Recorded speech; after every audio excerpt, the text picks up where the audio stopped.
August 3rd, 2022 recap. So, the big stories today really are all about yesterday and the primaries that took place in 5 states throughout the US. Again, primaries are always seen as kind of the canary in the coal mine test of what we can expect to see come the midterm that's going to be there.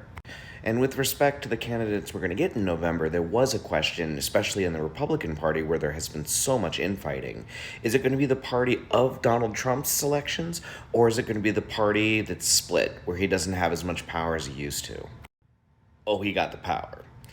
Trump endorsed candidates won throughout the United States in the Republican ballots. And again, these are just Republicans being able to vote for other Republicans. It's not a general election yet, but among Republicans, the Trump endorsed candidates are proving to be incredibly well liked by the voting electorate.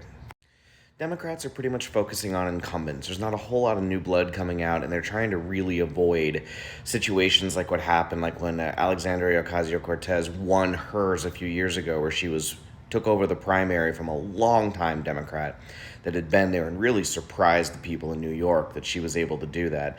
Leadership in the Democratic Party, namely Nancy Pelosi and Chuck Schumer, really don't like that kind of thing. And so far, there hasn't been like a lot of new progressive voices coming out in the primaries. Who knows what's going to happen in the general, but primaries have been pretty boring as far as the Democrats go.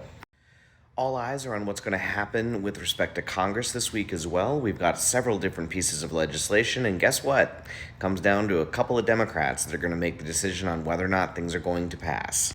With Manchin behind the climate bill, it's now going to come down to Sinema. And so far, Kirsten Sinema has essentially hinted that she knows she has control over it and is going to be asking for concessions. Now, what those are is completely speculative at this point, but we shall see in the coming days. In addition to the climate bill, the Democrats in the House also passed an assault rifle ban, the first type of bill that's been passed like this in decades. And of course, the voices from the Republicans are screaming, especially on Twitter today, about Democrats are coming to take your guns. With primaries wrapping up in the coming weeks and coming days, in fact, it's going to really start turning to Democrat versus Republican, as opposed to the party infighting that's been the hallmark of the past couple of months.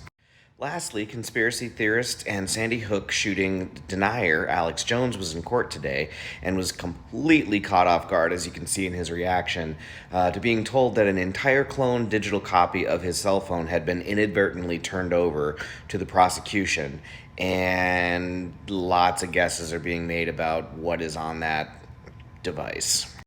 That's the news of the day.